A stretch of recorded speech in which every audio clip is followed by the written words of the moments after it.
एक दिन शकुंतला देवी ने एक सपना देखा। वो फैमिली उसके घर आई है और उसने 2 बोतल पानी मांगा। अब अक्सर जब भी वो बाहर जाती, वो फैमिली उसे कहीं न कहीं नजर जरूर आ जाती। एक दिन वो बाजार गई थी। वहाँ वो फैमिली उसे मिली और एक लेटर दिया। और कहा घर जाके इसे पढ़ लेना, पर डरना नहीं। लेटर उसकी पत्नी ने लिखा था, पिछले जन्म में हम एक लड़की ने लिखा था, पिछले जन्म में हम लोग एक छोटे से शहर में रहते थे। मेरा नाम बेला था और मेरे पति का नाम सूरज था। शादी के काफ़ी दिनों के बाद जब हमें बच्चा नहीं हुआ तो हम लोग एक तांत्रिक के पास गए थे। काफ़ी झाड़ फूक और पूजा पाठ करके उस तांत्रिक ने हम लोगों बेटा तो हो जाएगा, लेकिन तुम लोगों को 15 दिन का व्रत उपवास रखना पड़ेगा। तुम्हारा हो जाएगा होगा, लेकिन यह व्रत लोगों को 15 दिन का व्रत उपवास करना पड़ेगा, वरना। पूजा पाठ और झाड़ फूक के बाद बच्चे होने के पूरी उम्मीद हो गई थी और कुछ ही दिनों के बाद प्रभु की कृपा से हमें बच्चा भी हो गया। बच्चे हो जाने के बाद हम लोग काफ़ी खुश थे। सब कुछ किया, पर व्रत करने के लिए हम लोग भूल गए। 15 दिन का व्रत जो कि तांत्रिक ने बताया था कि अमावस्या से पूर्णिमा तक करना है, वो हम लोग करने के लिए कुछ ही दिन के बाद हमारे पति का उस शहर से तबादला हो गया और हम लोग जो है सो उस शहर को छोड़ करके किसी और शहर को चले गए और तांत्रिक की बातें बिल्कुल भूल गए। उन्होंने ये भी कहा था कि अगर समय पे पूजा नहीं हुआ तो बच्चे के साथ साथ हम दोनों को भी जान का खतरा है। लेकिन दूसरे शहर आ जाने के बाद तांत्रिक की बातें हम लोगों के दिमाग से बिल्कुल निकल गई। वो नए शहर नए काम में इस तरह से जुट गए कि कुछ दिन तक तो याद था, पर बाद में हम लोग बिल्कुल ही भूल गए कि अगर तांत्रिक के कहे अनुसार हम लोगों ने व्रत नहीं किया तो हम लोगों पे जान का खतरा है। लेकिन शायद तकदीर को यही मंजूर था। एक दिन हम लोग अपने गाड़ी से पूरे परिवार कहीं जा रहे थे कि रोड पे एक भयंकर एक्सीडेंट हो गया और उसी में हम लोग पूरा परिवार ख़त्म हो गए। हम तीनों की मौत हो गई और तब से हम लोग यूं ही भटक रहे हैं, हर जगह भटक रहे हैं, लेकिन कहीं भी हम लोग को मुक्ति नहीं मिल रही है। हम लोग तीनों मरे हुए हैं आंटी, लेकिन आपको सिर्फ दिखते हैं, किसी और को नहीं दिखते हैं। ये बात कोई नहीं जानता है। हमें आपसे एक और बात कहनी है। सूरज पिछले जन्म में आपका पोता था, इसलिए हम भटकते भटकते हम लोग उसी तांत्रिक के पास फिर गए और अपनी मुक्ति का कारण पूछा कब हम लोग मुक्त कैसे होंगे। तो उसी तांत्रिक ने कहा कि अगर इस जन्म का कोई रिश्तेदार फिर से जन्म अगर ले भी लिया हो तो भी अगर वो उसमें वो शक्ति हो कि तुम तीनों को देख सके, तो वही अगर फिर से वही व्रत करेगा, अमावस्या से पूर्णिमा तक 15 दिन का व्रत विधि पूर्वक करेगा और ब्राह्मण भोज करेगा, दान पुण्य करेगा तुम लोगों के नाम से, तभी तुम तीनों को मुक्ति मिल सकेगी और फिर से तुम लोग नया जीवन प्राप्त कर सकोगे और फिर से इंसान बनोगे और एक अच्छी ज़िंदगी जियोगे। ऐसा इसलिए हुआ क्योंकि जो बच्चा तुम्हें दिया गया था वो बहुत ही मुश्किल से हमने तुम्हें दिया था। खत को पढ़कर शकुंतला देवी बड़ी सोच में पड़ गई कि क्या करूं क्या ना करूं, क्या ऐसा हो सकता है, क्या ये सच है। लेकिन ये तो सच है कि तीनों हम सिर्फ मुझे ही दिखता है। उसी का सपना बार बार आ रहा है। जहाँ भी जाती हूँ वहीं वो लोग नज़र आते हैं। अब करूँ तो क्या करूँ, मैं अकेली जान। और बेटा बहू भी शहर में रहता है। बेटा वहीं नौकरी करता है, वहीं रहता है। क्या उसे ये बताऊं या नहीं बताऊं? क्या बताना सही होगा? कहीं वो लोग डर नहीं जाए कि मेरे साथ क्या हो रहा है। चलो मंदिर चलती हूँ और मंदिर में जा कर के पुजारी जी से बात करती हूँ और उसे चिट्ठी भी दिखाती हूँ, देखती हूँ पुजारी जी क्या कहते। शकुंतला देवी ने काफ़ी सोच विचार किया। उसके बाद सोची कि चलो मुझे मदद करनी चाहिए। उसने नहा धो करके खूब अच्छे से भगवान के सामने पूजा पाठ किया और बोला कि इस जन्म में भी बेटे की शादी हुए 4-5 साल हो गए हैं, अभी तक मैंने पोते का मुख नहीं देखा है। और आपने भेजा भी है तो पिछले जन्म का पोता, वो भी मरा हुआ बेचारा अपने परिवार के साथ भटक रहा है। मैंने सुना है कि आत्मा कभी झूठ नहीं बोलती है और मैं तो एक धार्मिक महिला हूँ। प्रभु आपके शरण में हूँ, पूजा पाठ करती हूँ, आपका ध्यान रखती हूँ, इसलिए मैं आपका नाम ले करके पूजा कर रही हूँ और मैं ये व्रत करने का कोशिश करूँगी। मैं मंदिर जाती हूँ और पुजारी जी से पूछती हूँ, अगर पुजारी जी कहते हैं तो मैं ये व्रत जरूर। घर में पूजा पाठ करके शकुंतला देवी ने गरवे वस्त्र को पहना और विधिवत तैयार होकर सारी सामग्री लेकर के मंदिर की ओर चल पड़ी। उसने सोचा कि अब पंडित जी से ही बात कर लेती हूँ और सारी तैयारी कर लेती हूँ। क्या होगा, व्रत उपवास कर लेती हूँ। अगर उसे मुक्ति मिल जाएगी तो मुझे भी कुछ पुण्य मिल जाएगा। यही सब सोचते हुए वो मंदिर के पास जा पहुँची। तभी पीछे से किसी की आवाज़ सुनकर के वो पलटी तो उसने देखा कि पुजारी जी भी मंदिर की ओर ही आ रहे हैं। वो वहीं पे खड़ी होकर के पुजारी जी का इंतज़ार करने लगी कि अब पुजारी जी आ जाते हैं तो पुजारी जी के साथ मैं बात कर लेती हूँ और देखती हूँ पुजारी जी जो कहेंगे वैसा ही मैं विधिवत पूजा करने का कोशिश कर।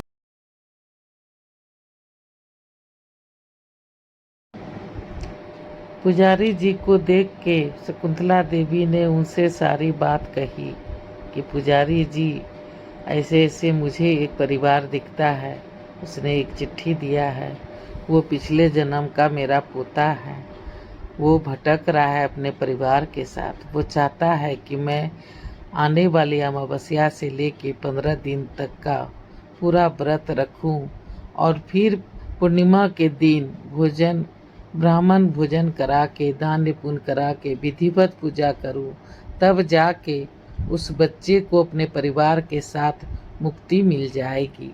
इसमें मुझे आपका सहयोग चाहिए। आप अगर मेरी मदद कर दें तो किसी भटकती आत्मा को मुक्ति मिल जाएगी और मुझे भी कुछ पुण्य मिल जाएगा। पुजारी जी ने हामी भर दी। शकुंतला देवी ने पुजारी जी से पूजा पाठ स्टार्ट करवा दिया। पुजारी जी अमावस्या से लेके पूर्णिमा तक विधिवत पूरा पूजा पाठ कर रहे थे। इधर घर पे शकुंतला देवी भी रोज पूजा पाठ करती थी। वो नित्य दिन भर फलाहार करती और शाम में पूजा पाठ करके ही कुछ हल्का सा खाती थी और जैसा कि चिट्ठी में लिखा था वैसा ही वो विधिवत पूजा कर रही थी। इधर पंडित जी से भी वो पूरा पूजा पाठ बढ़िया से करवा रही थी। पंडित जी भी अपने हिसाब से हवन पूजा पाठ पोथी सब कुछ पढ़ रहे थे, हर तरह से विधिवत पूजा पाठ कर रहे थे। हवन जप तप सब कुछ शुरू हो गया था। और विधिवत पूजा पाठ चल रहा था। रोज पाठ भी किया जा रहा था।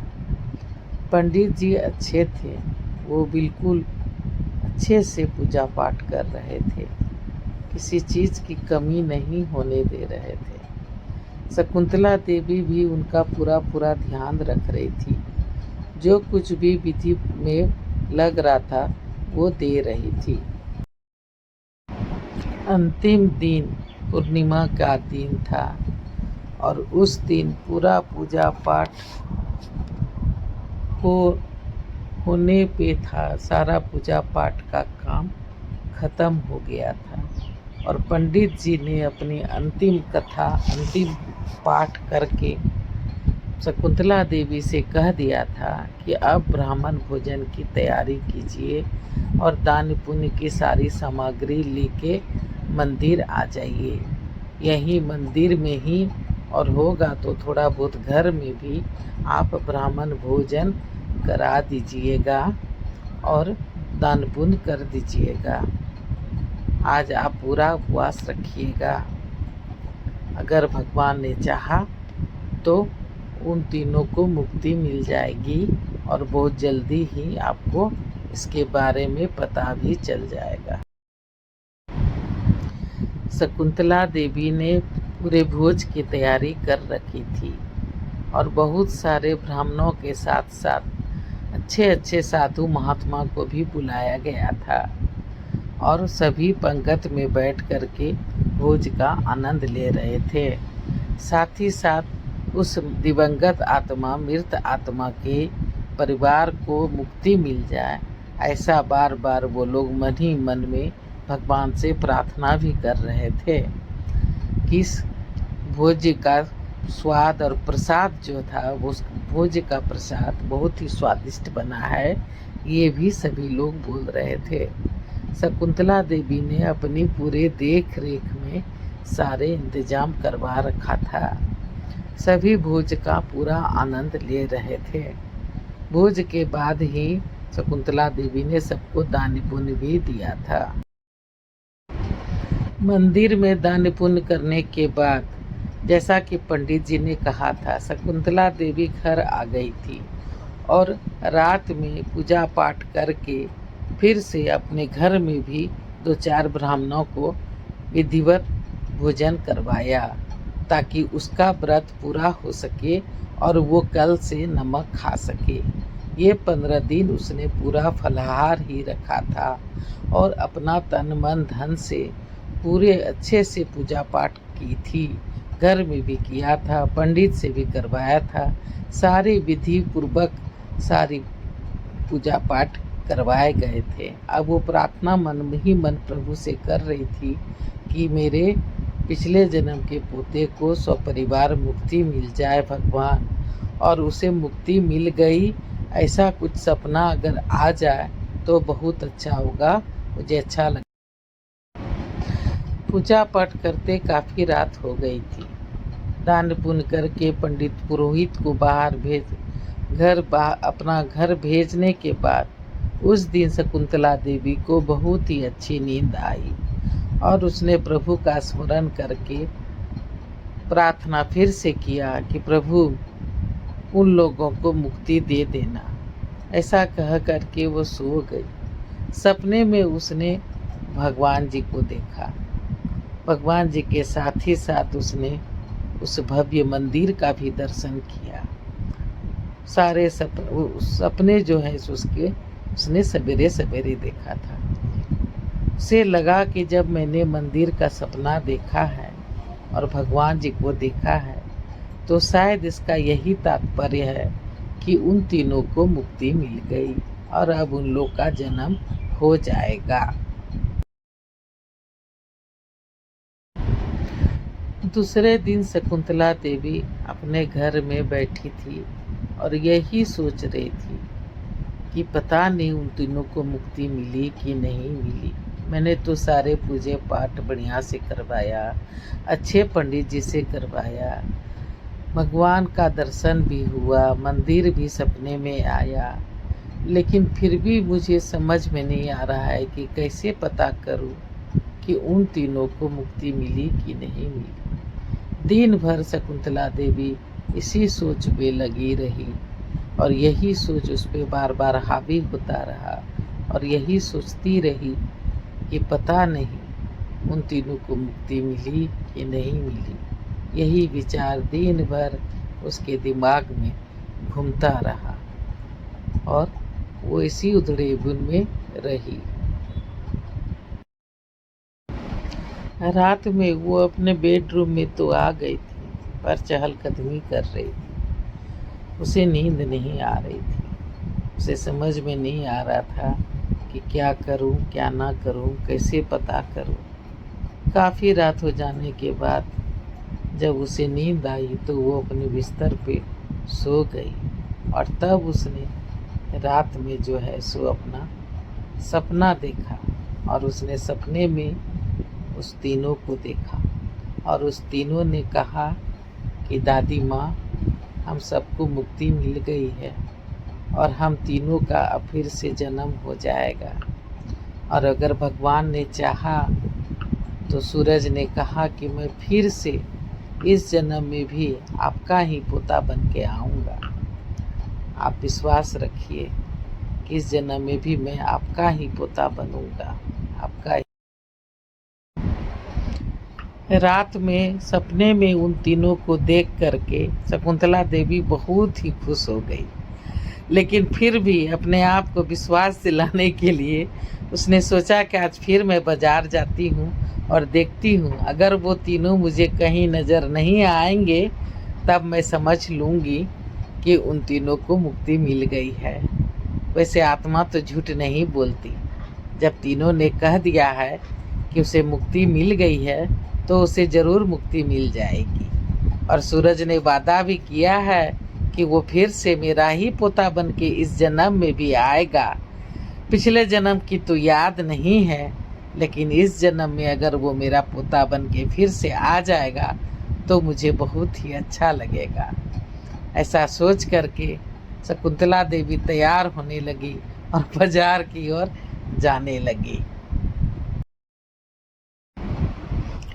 दिन भर शकुंतला देवी इधर उधर घूमती रही, हर जगह देखती रही, पर कहीं भी फिर से ना ही वो तीनों नजर आया, ना ही उसके सपने आए। तब उसे पूरा विश्वास हो गया कि अब उन तीनों का जन्म हो जाएगा। ऐसे ही दिन पर दिन जो है सो बीतते गए। वो बराबर बाजार जाती, कुछ ना कुछ काम से इधर उधर देखती, ढूंढती, फिर भी वो लोग उसे कहीं भी नज़र नहीं आते। धीरे धीरे जो है सो वो इस बात को भूलने लगी थी। उसे लग रहा था कि शायद उन तीनों का जन्म हो गया होगा। कभी कभी तो उसे ऐसा लगता है कि मानो वो कोई सपना देख रही हो, या उसने पिछले दिनों में उसके साथ जो कुछ भी हुआ है वो एक सपना ही था। 1 साल के बाद ही उसकी बहू ने एक बहुत ही खूबसूरत सी बेटी को जन्म दिया। शकुंतला देवी खुशी से नहीं समा रही थी और वो मनी मन बहुत ही खुश थी और भोलेनाथ का शुक्रिया अदा कर रही थी, प्रभु से बार बार विनती कर रही थी। उसे ऐसा लग रहा था कि उसका पिछले जन्म का पोता, जिसकी मुक्ति के लिए उसने प्रार्थना किया था, वही पोता फिर से उसके पास पोते के रूप में इस जन्म में भी पोते के रूप में वापस आ गया था। उसे ऐसा लग रहा था कि उसे पोते की वापसी हो गई है और उसे उसका पिछले जन्म का पोता फिर से वापस मिल गया है। वो बहुत ही खुश थी, उसके पोते की वापसी हो गई थी। हेलो इंडिया, बड़ों को प्रणाम, छोटों को प्यार और मेरे सारे सब्सक्राइबर को ढेर सारा राम राम। दोस्तों, जैसा कि आप लोग जानते हैं कि मैं एक राइटर हूं और यूट्यूब पे सिम्मी की डायरी के नाम से मेरा एक चैनल है। मैंने एक और चैनल सिम्मी की डायरी ऑफिशियल जो है सो खोला था, लेकिन एडिटिंग मैं नहीं जानती थी, तो इसलिए मैं अपना चेहरा दिखाते हुए जो लिखी रहती थी बस उसे ही कहीं भी बैठ के या खड़ा होके जैसे तैसे कविता, कहानी, उपन्यास, भजन, कीर्तन जो भी होता था मैं आप लोगों के समक्ष रख देती थी। मैं बहुत दिनों से यूट्यूब पे नहीं आ रही हूँ, 15-20 दिन हो गए हैं। इधर तबीयत हमारी बहुत ख़राब चल रही थी और इसलिए वीडियो भी नहीं डाल रही थी। सिमी की डायरी ऑफिशियल पे भी मैंने बहुत दिनों से वीडियो नहीं डाला है। ये एक कोशिश की है जिसे मैं आप लोगों के समक्ष रख रही हूँ।